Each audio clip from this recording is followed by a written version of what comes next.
This is the Talkpod A36 Plus. You've probably seen lots of videos on this radio floating around lately. Hayden from Ham Radio DX has done a couple. He's looked in detail at all the menus, those controversial spurious harmonics and everything else. You should go and check out his videos. So in this video we'll be taking a brief look at the radio, but mainly looking at its airband performance.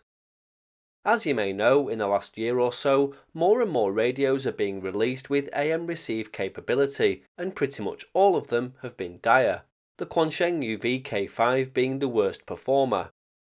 I asked Talkpod if theirs was going to be better, and they sent me some firmware with a new update that's supposed to make this radio receive airband really well.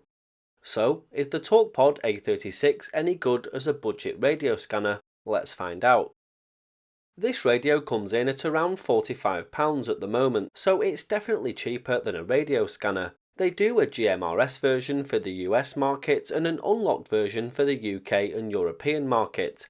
I've seen people get tripped up by this, and the only way of rectifying it is to reflash the firmware, which we'll look at soon. What I made sure to do was to request the international version at the checkout. I got this clear one, which looks really cool. I like that you can see all the internals of the radio, and it's quite unusual. It has 512 channels split in half over 2 VFOs. It's analog only, has dual watch, outputs 5 watts, is IP54 waterjet rated, receives the FM broadcast and AM civil airbands, is computer programmable, and does everything else you'd expect from a budget dual bander. The radio is programmable from the extensive set of menu options, but it's easier just to use a programming cable and software.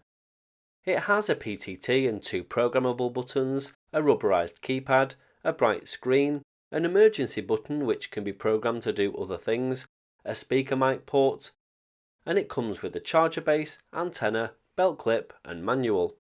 It has a transmit and receive range of 136 to 174 and 400 to 512 MHz, and remember, the transmit is locked to GMRS frequencies if you buy the US version. But I didn't want to do the usual samey review, so let's look at the airband.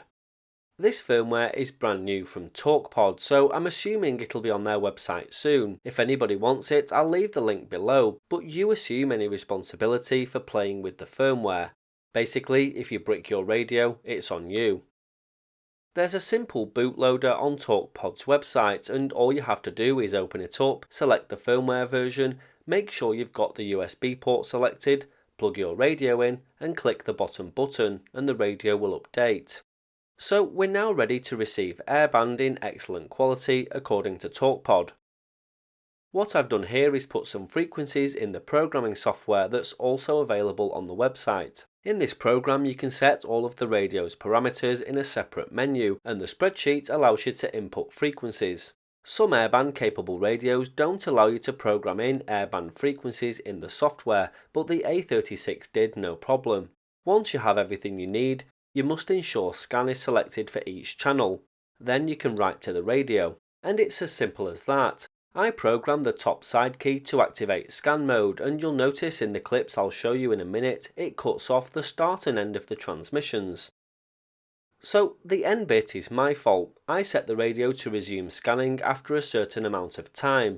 You can set it to resume scanning at the end of the transmission, but I did it this way just to quickly show you as many active frequencies.